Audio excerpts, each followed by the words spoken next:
Bonjour à tous, nous commençons le 6e Pérec de Masechet Berachot, Pérec Vav Mishnah Aleph à la première Mishnah. Avant de manger quoi que ce soit et de profiter de ce monde, nous devons dire une bénédiction, comme c'est marqué dans la Gemara que c'est une svara assez logique. On ne peut pas profiter de ce monde avant d'avoir dit une bénédiction sur ce que l'on va profiter. C'est pour cela que les Chachamim ont institué une beracha, une bénédiction pour chaque chose, pour chaque profit de ce monde. Et donc le Tana de la Mishnah va nous enseigner Ketzad mevarchim ala perot. Comment va-t-on dire la bénédiction, c'est-à-dire quelle est la phrase que les Chachamim ont instituée, quelle est la beracha pour chaque fruit. Le Tana ne nous parlera pas du début de la bracha, Baruch ata Hashem Elokeinu melech haolam, puisque le début est le même pour toutes les bénédictions. Ce qui change, c'est la fin. Une fois, c'est Boré Peri Haetz, une fois Boré Peri Adama, Motzi lechem min haaretz. Donc le Tana va simplement nous parler de la fin, Al-Perot Ha'ilan, sur les fruits de l'arbre. Omer, il dira Boré Peri Haetz. Dans sa bénédiction, il dit béni es-tu Akadosh Baruch Hu, source de bénédiction, et Akadosh Baruch Hu, Boré Peri Haetz, qui a créé le fruit de l'arbre. Chutz min hayayin, à l'exception du vin. Le vin est aussi le fruit de l'arbre. Le vin, c'est le jus du raisin, mais le raisin est essentiellement planté pour le vin.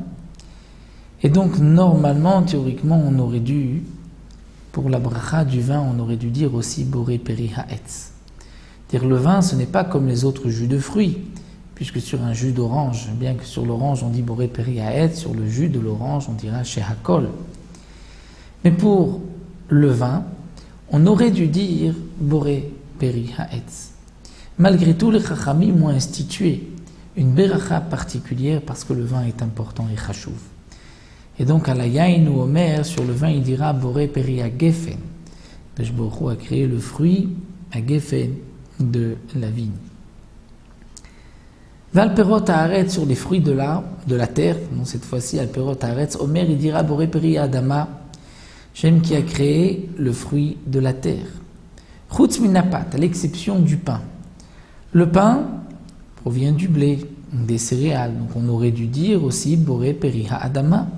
Mais étant donné que le pain est chachouv, est important, les Chachamim ont fixé une beracha particulière.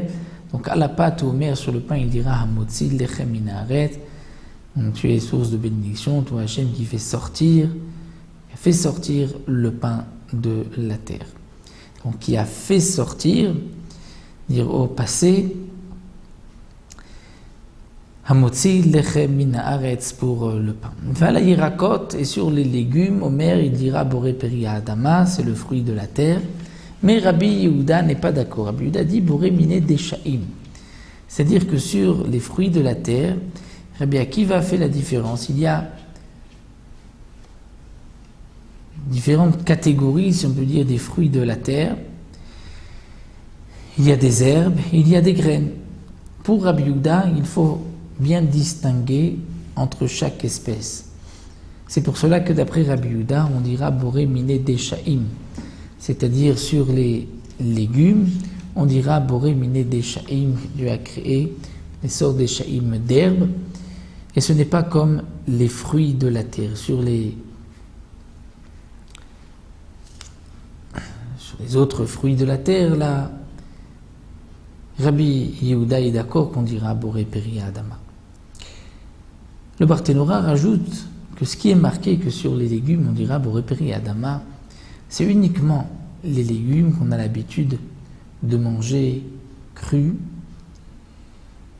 et qu'on a mangé crus, ou qu'on a l'habitude de les manger cuits, qu'on les a mangés cuits. Mais les légumes qu'on a l'habitude de manger crus et qu'on a fait cuire, ou des légumes qu'on a l'habitude de cuire et qu'on a mangé crus, là on ne pourra pas dire la beracha de Boré Peri Adama, mais uniquement la beracha de Shehakol. Les légumes qu'on peut manger et crus et cuits, on dira dans tous les cas Boré Peri Adama, puisque l'habitude de les manger crus comme cuits. Donc voici donc les halachot des berachot pour la première Mishnah. Ensuite, nous verrons si quelqu'un s'est trompé, quelle est le dîn, et par la suite encore sur ce qui ne pousse pas sur le sol, quelle est la beracha, comme la viande, les œufs. La beracha de Sheakol, ça nous le verrons dans la 3e Mishnah.